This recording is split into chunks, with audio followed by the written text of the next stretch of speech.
அத புதிய ஏற்பாடு, அத புதிய சிருஷ்டி. உங்களை நிந்திக்கிறவர்களுக்காக ஜெபம் பண்ணுங்க. புதிய சிருஷ்டி. ஒரு கிறிஸ்துவுக்குள் இருந்தால் புதிய சிருஷ்டியா இருக்கிறான்.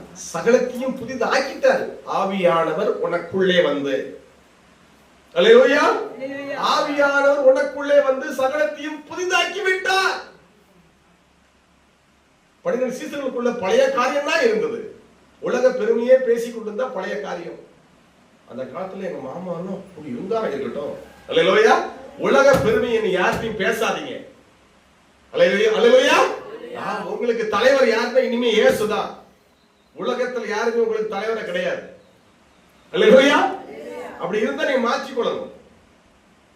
இன்னைக்கு பாருங்க, அந்த யூடியூப்ல எல்லாம் பார்க்கும்போது அந்த நடிகர் மேல பைத்தியமா அலையுது. ஆமாங்க, பைத்தியமா அலையுது. நடிகருக்கு ஒண்ணுதான், இவன் நடிகர் செத்துட்டானா இவன் செத்துதான் பாதிப்பு. பைத்தியமா, பிசாசுங்க, பிசாசு மெண்டலாக்கி வச்சிருக்கான். ஒரு நடிகருக்கு ஒண்ணு அப்படின்னா இவன் செத்துருவான். இவன் பொண்டாட்டி கொண்டு இவன் முக்கியம் கிடையாது, இவன் வாழ்க்கையும் முக்கியம் கிடையாது. அந்த அளவுக்கு மெண்டல் ஆகி வச்சிருக்கு மக்களை.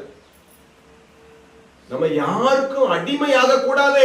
அது மனைவிக்கும் அடிமையாக கூடாது, புருஷனுக்கும் அடிமையாக கூடாது, பெற்றோருக்கும் அடிமையாக கூடாது, எந்த கெட்ட பழத்திற்கும் அடிமையாக கூடாது.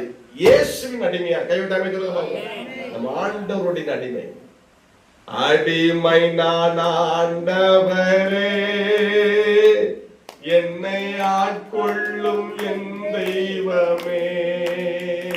சொல்லுங்க, அடிமை நான் ஆண்டவரே, என்னை ஆட்கொள்ளும் என் தெய்வமே. தெய்வமே, தெய்வமே, அடிமை நான் ஆட்கொள்ளும் அடிமை நான்.